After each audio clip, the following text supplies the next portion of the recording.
ময়দাটা আমি ঘি দিয়ে ময়ান দিয়ে নেব। আগে ময়ানটা ঘিতে সাদা তেল দিয়ে দেবেন না, ঘি দিয়ে করলে ক্রিস্পি হয়। আর ঘিটা হবে এরকম দানা দানা, একদম লিকুইড ঘি দেবেন না।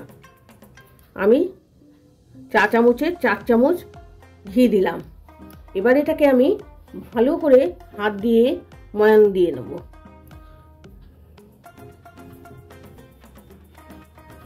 এইভাবে ভালো করে ময়ান করতে হবে।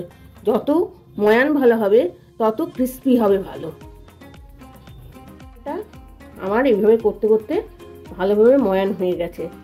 এইটা না, গুজিয়াটা শীতকালে কখনো বানাবেন না, কেননা ঘি দেওয়া তো জমে যায়, তখন ওটা টেস্ট লাগে না। তাহলে আমার ময়ান হয়ে গেছে, দেখুন মুঠো করলেই বোঝা যায়। এবার আমি এটাকে একটা ডো বানিয়ে নেব।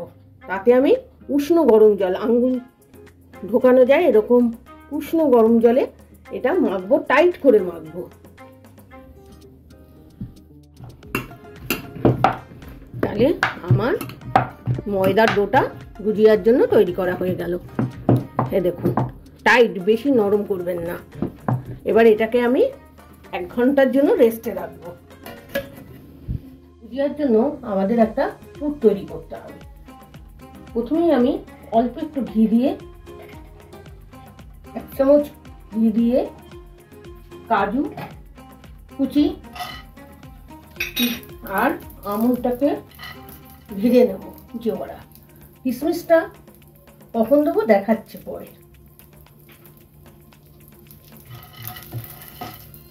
জাস্ট একটু রোস্ট করে নিতে হবে। এবার আবার অল্প একটু ঘি দিয়ে ছোট চামচে এবার সুজিটাকে নেড়ে নেব। আপনারা আপনাদের পরিমাণ মতন সব দেবেন। সুজিটা ঠিক লাল হওয়ার আগ মুহূর্ত অব্দি ভাজতে হবে, লাল যেন না হয়।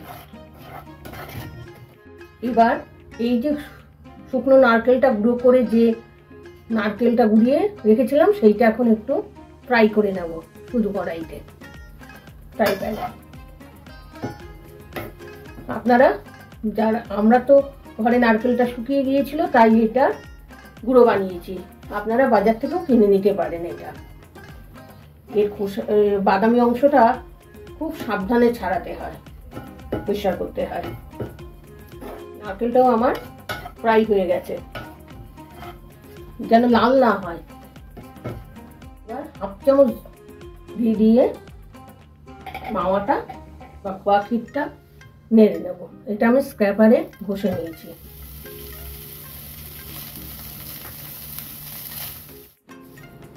আমি সবকিছু যা যা ফ্রাই করেছিলাম পুরের জন্য সবগুলো ঠান্ডা করে নিয়েছি। এখনো বাকি আমার কিশমিশ কুচি আর চিনির পাউডারটা দেওয়ার। এইবার এই ঠান্ডা হওয়ার পরেই আমি এগুলো দেব।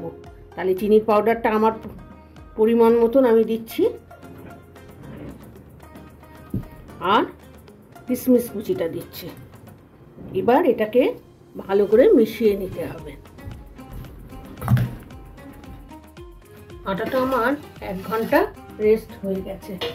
এবার আমি লুচির আকারে গুটি কেটে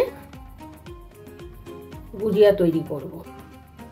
গুজিয়া তৈরির জন্য আগে লুচির মতন বেশি পাতলাও না বেশি মোটাও না, এভাবে বেলে নিতে হবে।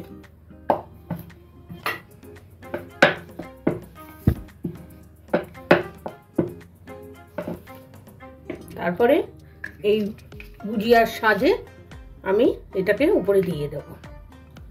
দিয়ে দিলাম। এবার 1 চামচ পুর এক সাইডে দেব, দিয়ে এই যে জল দিয়ে একটু 4 ধার মাখিয়ে নেব। তাহলে কি হবে, এটা আটার ভয় থাকবে না। আর এটাকে বন্ধ করে দেবো আস্তে করে। তারপরে কেটে নেব বাকি অংশটা। এইভাবে আমি আস্তে আস্তে সবগুলো গড়ে নেব।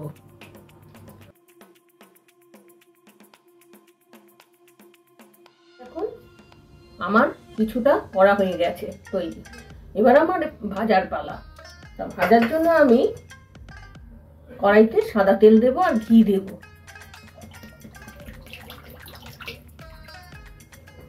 তার ভিতরে তেলের ভিতরে আমি 2 চামচ ঘি দেব স্মেলটা ভালো হওয়ার জন্য। তেলটা আমার গরম করার জন্য একটা মোটা কড়াইতে করতে হবে একটু গুজিয়া বানানোর জন্য। মোটা কড়াই না নিলে পুড়ে যাওয়ার সম্ভাবনা থাকে।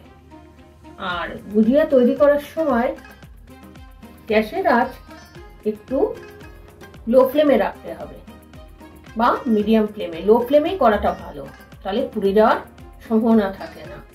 তেলটা কড়া গরম হবে না, উষ্ণ গরম।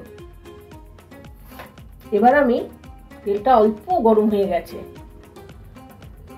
তার মধ্যে এগুলো ছেড়ে দেবো।